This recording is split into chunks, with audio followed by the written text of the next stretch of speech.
various reform-driven steps which have been successfully taken. It's important for us to recall that now.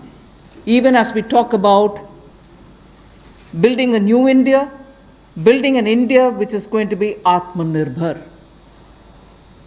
If I were to group them into different categories and list out what has been done by this government, even in between 2014 and 19, if you were to talk about the poor, we had the DBT-based reforms, based on which today, as we look at the migrants, look at the poor, look at the lockdown in their lives and the impact it has made in their lives, the DBT enabled us to directly put money into their accounts, and they didn't even have to go to the bank to collect it. The bank mitras were able to come and deliver the money, and therefore that reform based on Jan Dhan accounts, based on Aadhaar, and based on mobile technology has brought a revolution in this country, which many countries do recall now, and many of them are not able to do it, although India is able to do it.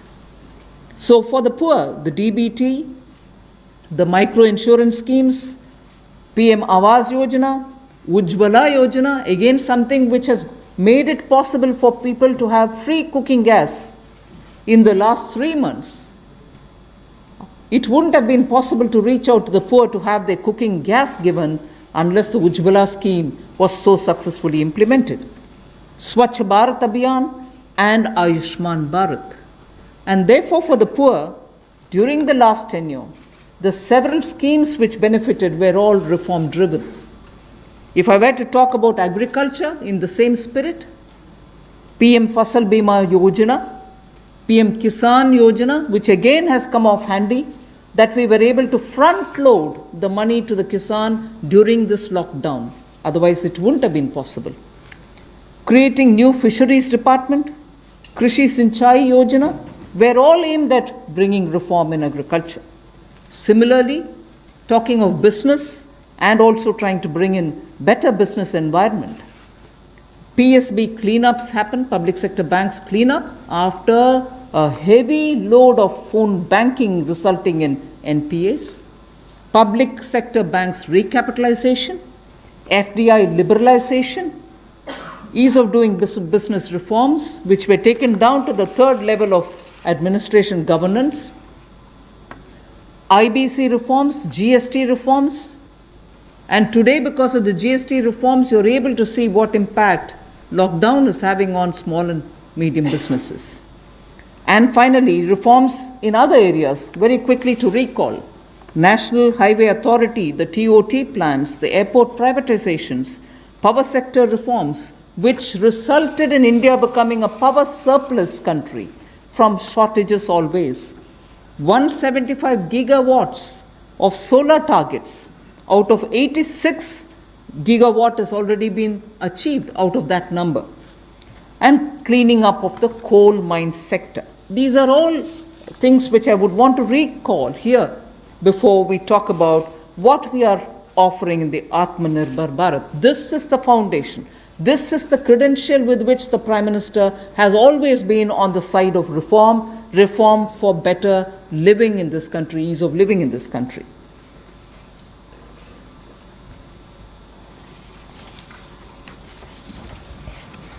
नमस्कार। कोविड-19 में देश और दुनिया के सामने बहुत सारे संकट खड़े किए और इन चुनौतियों के समय में भी भारत के यशस्वी प्रधानमंत्री आदरणीय मोदी जी अवसर देखते हैं और कहीं ना कहीं पिछले कल का उनका जो देश के प्रति संबोधन था उसमें स्पष्ट तौर पर दिखता है कि आत्मनिर्भर भारत बनाने के लिए ये जो संकल्प उन्होंने लिया है, ये जो सोच अपनी देश के सामने रखी है, इसने एक नई ऊर्जा देशवासियों में भर दी है। जहां अपने घरों तक सीमित थे लोग, आज वो आत्मनिर्भर भारत बनाने के इस संकल्प में जुड़ने जा रहा है और संकट में अवसर देख रहा है।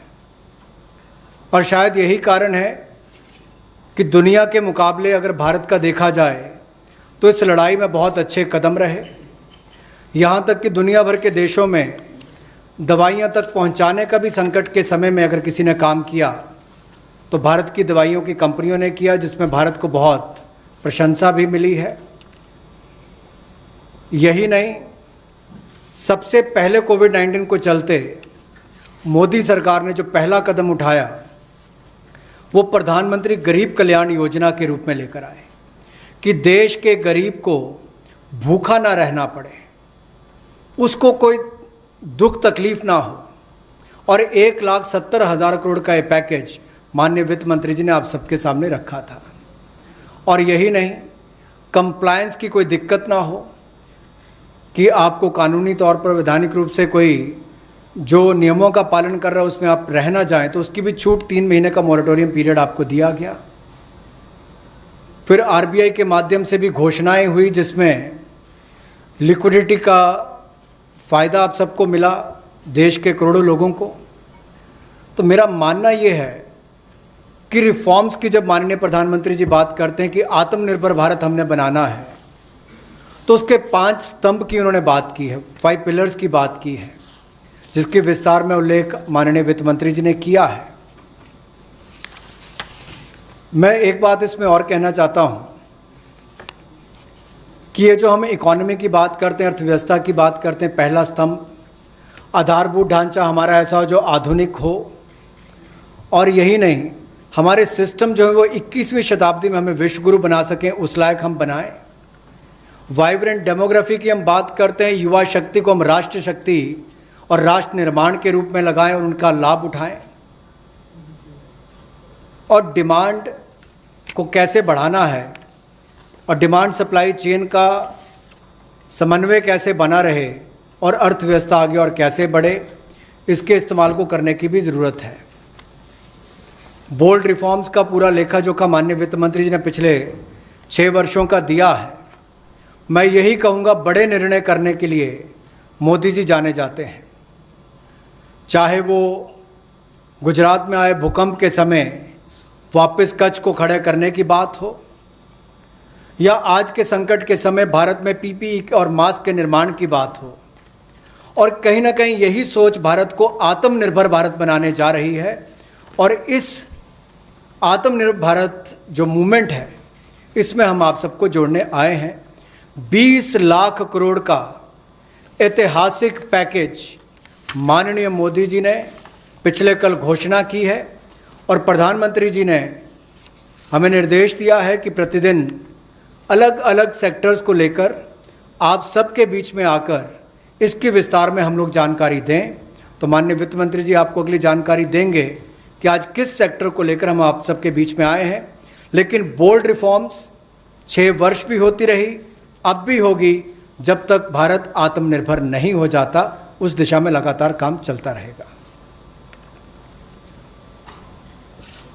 So I broadly explained about the reform steps which were taken during the previous 14 to 19 tenure of this government. And after the 2019 elections, the July budget was presented. Post that, immediately in this very hall, we met several times over several fortnights when we had to respond to the call of the hour, the need which was felt by the SMEs and many others. And all this only to underline the fact that you're speaking with a sensitive, a responsive, and a government which believes in consultation. So then after that, the budget of February 2020 was presented, but soon after came Corona. And after the parliament session was concluded, within hours of the announcement of the lockdown, the PM Garib Kalyan package was announced, about which Amos has briefly referred. The numbers are something which are worth recalling here because we are going to have to build on that. 52,606 crores into DBT account of 41 crore bank account holders, the Jan Dhan account holders. 18,000 crore worth grain and pulse transfers happened, in which 48 lakh metric tons of wheat and rice have been distributed, costing 69 crores, to 69 crore account ration card holders. 71,738 metric tons of pulses have been distributed to 6.25 crore card holders. Aside from this, non-card holders have also been distributed grains. And I mentioned a minute ago about the Ujjwala scheme, which helps distribution of free cylinders. Divyang and old age pensioners have all been also given assistance. So after the lockdown, within a couple of hours, meaning within a day or two, we came with that announcement of the Garib Kalyan package. With that, there was also a compliance and also due diligence related deadline dates which were postponed so that ease of compliance could come in. Beginning today, I come over to speaking about today. Beginning today, for the next few days, I shall be coming with this entire team before you to put out the details of the vision which PM has put forth yesterday. So PM's vision for a self-reliant India, we will come with the details in various tranches beginning today, and we shall not forget in each of the tranches that we are talking about that we do have a responsibility towards the poor of this country, towards the needy of the country, towards the migrant workers of this country, the Divyang and the aged. So the tranches will of course be for all our convenience, suitably bringing grouped items which have some correlation. Alongside, you also had the Reserve Bank of India coming up with a lot of liquidity infusion, about which the data which will be shared with you all will go into greater detail about the quantum that they came up with, the LTROs and the TLTROs. I'm not getting into it so that you'll get the data, but we are not going into it. We also ensured, the Revenue Secretary is here, we also ensured that 18,000 crores of refunds through a special drive were given for all the income taxpayers. Drawback were also given the payments. So the intention being liquidity should be in the hands of the people. For all those who have up to 5 lakhs of refund dues, we cleared it. 14 lakh taxpayers have benefited because of that. So with that said, today the tranche has about 15 different measures, 6 of which pertain to the micro, small and medium enterprises. कुटीर लघु उद्योग के लिए 6 ऐसे कदम हम उठाएंगे. 2 relate to the Employees Provident Fund. 2 relate to the NBFCs, Housing Finance Corporations, and the MFIs, microfinance institutions. 1 relates to DISCOMs, 1 relates to contractors, 1 relates to real estate, and 3 are tax measures that we have taken. So I'll get into the detail of today's tranche of announcements. I said there are 6 major steps for the MSMEs. The first one, there is a collateral-free automatic loan for MSMEs which is being provided. This will give facility up to 3 lakh crores. 25 crore outstanding for those MSME units for whom 25 crore is the outstanding loan, or 100 crores whose turnover will benefit from this. These